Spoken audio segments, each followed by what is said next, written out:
En 1997 había un actor en la gran pantalla luchando contra insectos alienígenas gigantes. O sea, una de las películas de ciencia ficción más icónicas de esa década, sin duda. Exacto, Starship Troopers. Pero, un par de años antes, este mismo tipo era el rostro que paralizaba a millones de espectadores en las series diarias estadounidenses. Las famosas soap operas, claro. Eso es. Y poco después, a puerta cerrada, ese mismo tipo resulta que tenía un contrato de desarrollo exclusivo con el imperio televisivo más grande de todo Hollywood. Que se dice pronto, ¿eh? Ya ves. Y todo esto amasando una fortuna, pero sin pisar jamás un solo charco mediático y sin protagonizar, ni una sola portada por un escándalo. Es que es una anomalía absoluta. A ver, en una industria que se alimenta literalmente de exprimir la vida privada de sus estrellas hasta dejarlas secas. Totalmente. Pues construir un imperio desde el silencio mediático es casi un acto de prestidigitación. Y más en esa época dorada de los 90. Madre mía, desde luego. Bueno, pues hoy es 20 de abril de 2026. Y ayer, domingo 19 de abril, ese motor silencioso de Hollywood se detuvo. Sí, una noticia tristísima. Patrick Muldoon falleció trágicamente a los 57 años. Y a ver, nuestra misión hoy, en este análisis a fondo, que basamos en un informe detallado del canal Top List 4for You, no es hacer un simple repaso biográfico, ¿sabes? No se trata de leer una necrológica y ya está. Exacto. Queremos diseccionar cómo se sobrevive a esa trituradora de carne, que es la industria del entretenimiento, basándose única y exclusivamente en la ética de trabajo, porque es algo rarísimo. Vale, pues vamos a desgranar esto, empezando por entender de dónde sale una mentalidad así. Porque yo estoy segura de que nadie aterriza en Los Ángeles con esa coraza por pura casualidad. Desde luego que no. Para entender la resiliencia de Muldoon, hay que mirar a San Pedro, en California, a finales de los 60. Ajá. Es una zona portuaria de Los Ángeles. Un lugar con una identidad muy de clase trabajadora, o sea, muy auténtica. Aunque él creció en un entorno con unas bases muy sólidas y particulares. Su familia, ¿verdad? Sí. Su madre, de herencia croata, era un poco el pilar que mantenía la estabilidad del hogar. Pero el detalle clave, fíjate, está en su padre. A ver. Era un exitoso abogado de lesiones personales, de ascendencia irlandesa. Fíjate, me parece fascinante ese detalle del padre, abogado de lesiones personales. O sea, si lo piensas, crecer viendo a tu padre negociar indemnizaciones, lidiar con aseguradoras... Viendo la parte más cruda de las desgracias ajenas. Exacto. Yo creo que eso te quita la ingenuidad muy rápido. Te enseña a leer la letra pequeña de la vida, ¿no te parece? Totalmente de acuerdo. Creces entendiendo que el mundo real no regala absolutamente nada. Y bueno, esa mentalidad tan pragmática se reforzó muchísimo con su educación. Claro, el colegio. Sí, lo enviaron a la Loyola High School, que es una institución jesuita. Y a ver, la educación jesuita históricamente no se centra solo en lo puramente académico. Ya, va mucho más allá de los libros. Exacto. Se trata de forjar un rigor mental espartano. Te enseñan a cuestionar, estructurar el pensamiento y, por encima de todo, a mantener una disciplina férrea. Pero claro, a ver, la disciplina jesuita en el aula es una cosa y luego está llevar todo eso al plano físico, porque luego entra en la University of Southern California, la mítica USC. Una potencia deportiva sin duda. Sí. Se une a la fraternidad Sigma Chi y acaba jugando al fútbol americano en uno de los programas universitarios más brutales y competitivos de todo Estados Unidos. Y ojo que no jugaba de quarterback, ¿eh? Claro, no era el chico de oro que lanza la pelota, se lleva los aplausos y salen todas las fotos. Era tight end o ala cerrada. Y lo fascinante aquí es lo que implica esa posición específica en el campo. Para quienes nos escuchan y no pilotan mucho de fútbol americano, ¿cómo describirías esa posición? Pues, a ver, el tight end es básicamente el trabajador más versátil y también el más castigado de todo el equipo. Tela. O sea, tienes que tener la fuerza bruta de un línea para bloquear a tíos de 120 kilos que literalmente quieren arrancarte la cabeza. Madre mía, sí. Y al segundo siguiente, tienes que tener la agilidad mental y física de un receptor. Para correr una ruta exacta, girarte, atrapar el balón y encima recibir el impacto del placaje. Eso es. Eres el chico para todo, pero recibiendo golpes por todos lados. Es como el actor de reparto definitivo. O sea, tienes que saber hacer la comedia física, el monólogo dramático y encima montar el decorado si hace falta. Exactamente. Es una gran analogía. Y a ver, todo el mundo pensaba que iba a ir a la Liga Profesional de Fútbol, a la NFL, o que seguiría los pasos legales de su padre. Yo me pregunto, ¿qué mecanismo mental hace que un tipo con este nivel de exigencia atlética decida dar un volantazo? Es una buena pregunta. O sea, estás a las puertas de un futuro corporativo o deportivo súper seguro y decides meterte en la ruleta rusa que es intentar ser actor en Hollywood. Bueno, la transición es mucho más lógica de lo que parece a simple vista. ¿Tú crees? Sí, estoy convencido. Piensa que cuando te plantas en una sala de casting en Los Ángeles, los directores huelen la desesperación al instante. Ya, ven a cientos de chicos guapos al día que se quiebran bajo la mirada de un productor. Exacto.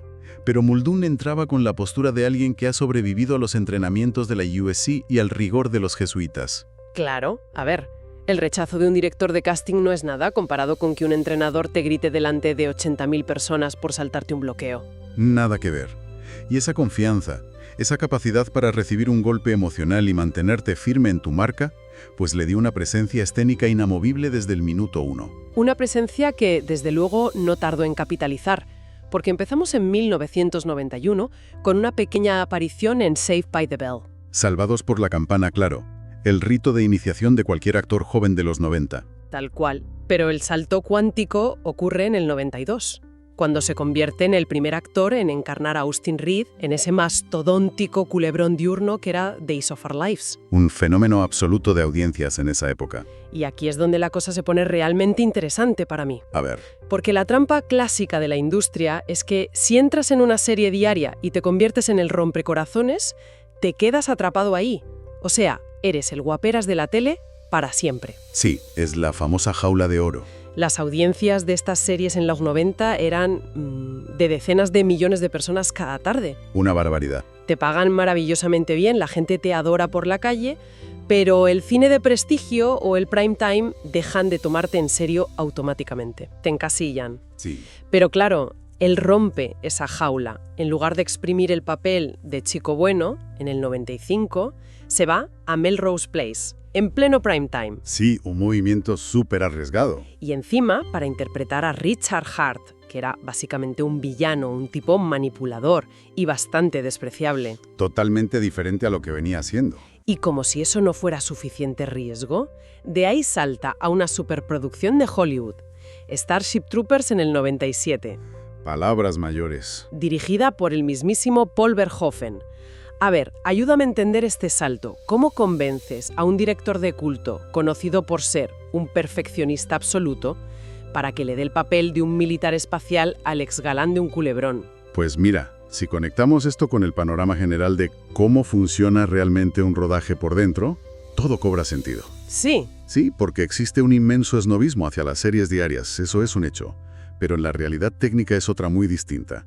Grabar un culebrón en Estados Unidos es literalmente el entrenamiento más sádico y efectivo que existe para un actor. Porque van a un ritmo frenético, ¿no? Frenético es quedarse corto. Graban un episodio entero al día. Eso significa memorizar 30 o incluso 40 páginas de guión la noche anterior. Madre mía, 40 páginas para el día siguiente. Imagínate. Llegas al plató, tienes una pasada rápida para ensayar las marcas por donde vas a caminar y grabas. Sin tiempo para dudar, sin tiempo para olvidar una sola coma del texto. O sea, o eres una máquina de precisión o te despiden a la semana. Exacto, no hay piedad. Así que cuando Paul Verhoeven está preparando Starship Troopers en el 97... Que era una locura de película para la época. Pensemos en lo que era, claro. Un presupuesto de más de $100 millones, lo cual era una salvajada. Efectos visuales pioneros, monstruos generados por ordenador que, obviamente, no estaban ahí durante el rodaje. Claro, le hablaban a una pelota de tenis pegada a un palo. Eso es. Así que Verhoeven no necesitaba a un actor de método que se tirara 2 horas buscando su motivación interna en el tráiler.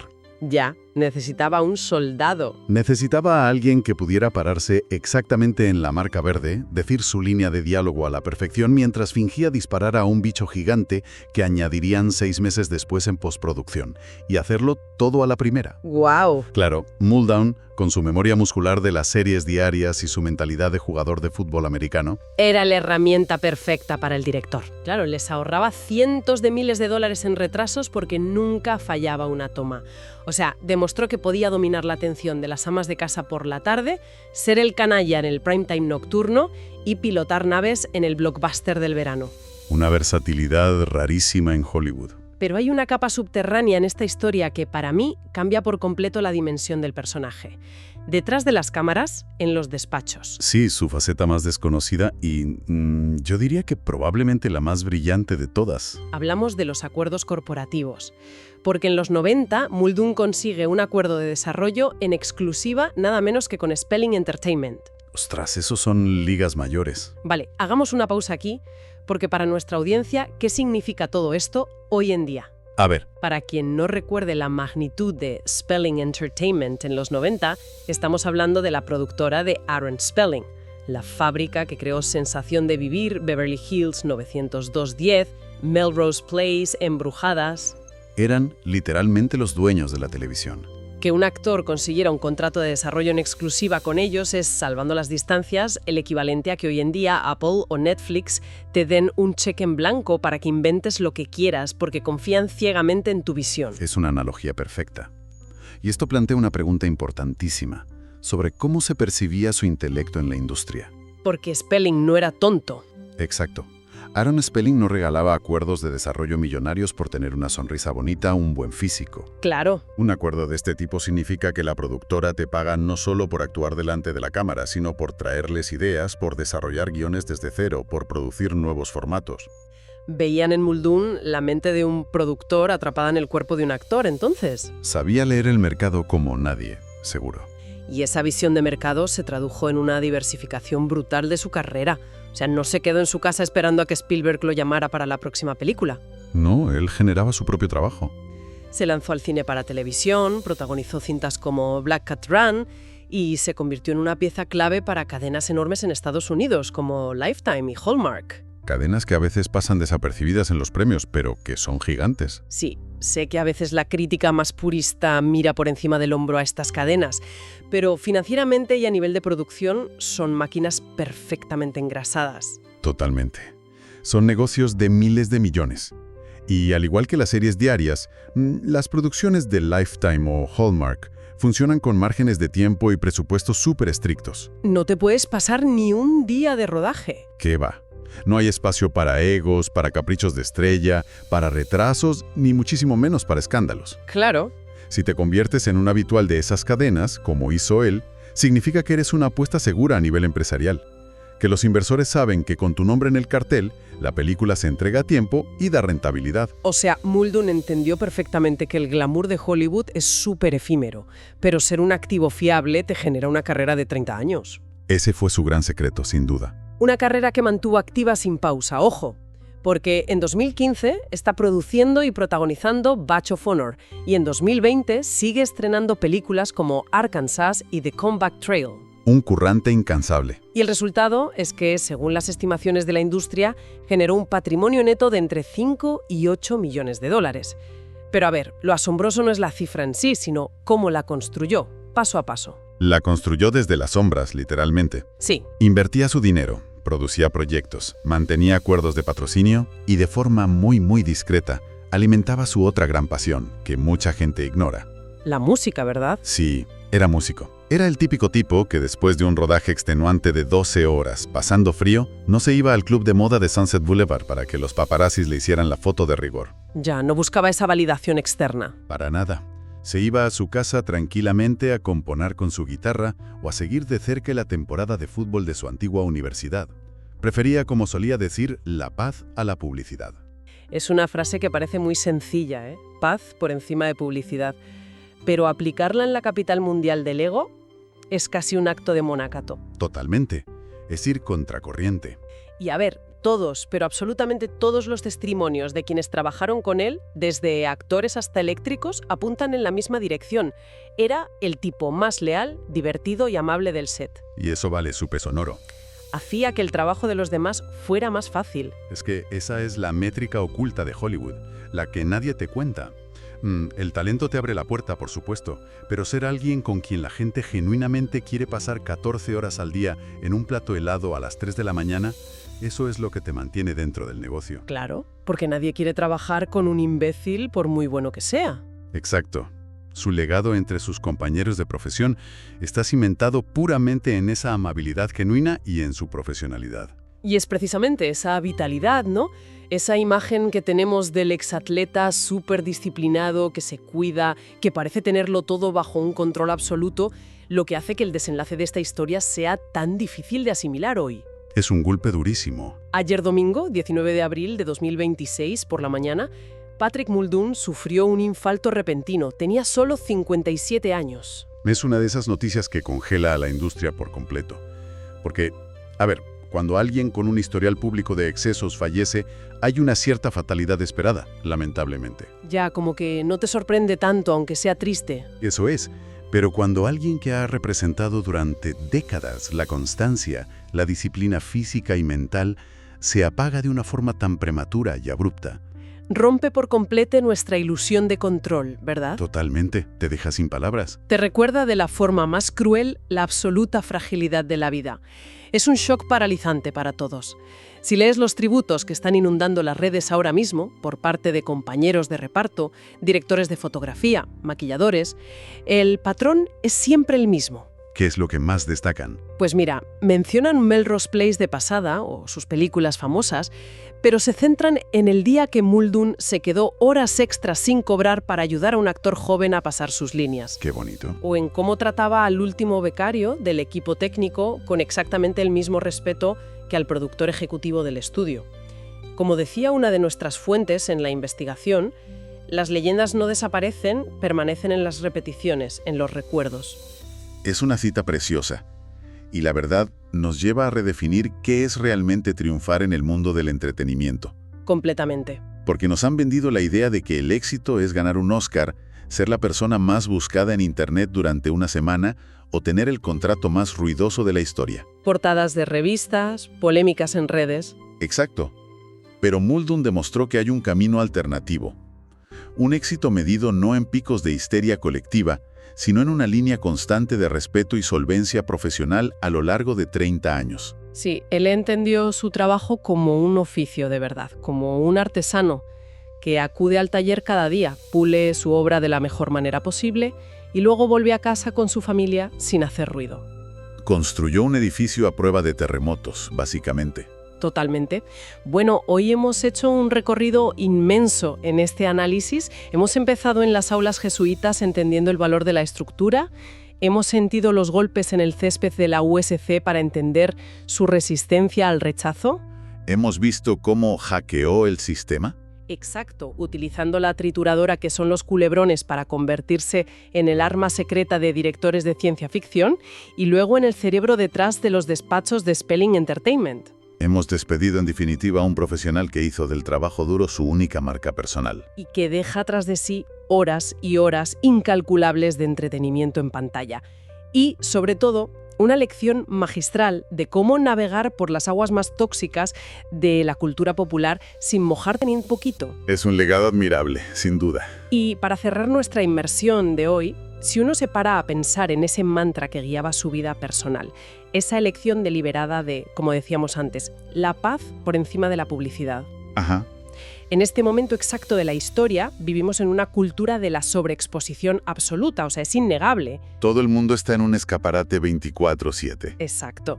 Parece que si no estás retransmitiendo tus crisis personales, documentando cada mínimo momento de tu intimidad para buscar validación externa o intentando hacerte viral a toda costa, simplemente no existes. Eres invisible. Y eso hace que nos preguntemos algo bastante incómodo para quienes nos escuchan. ¿Es posible que en pleno siglo XXI guardar tu vida privada bajo llave, mantener el misterio y exigir que el mundo te juzgue única y exclusivamente por el trabajo que haces de 8 a 5 sea el acto de mayor rebeldía que existe? Es una reflexión muy potente. Quizá el verdadero lujo de nuestra era no es que todo el mundo sepa quién eres y opine de ti. Sino tener el poder de que no sepan absolutamente nada de ti. Exactamente. Un pensamiento para llevarnos hoy. Gracias por acompañarnos en este análisis a fondo.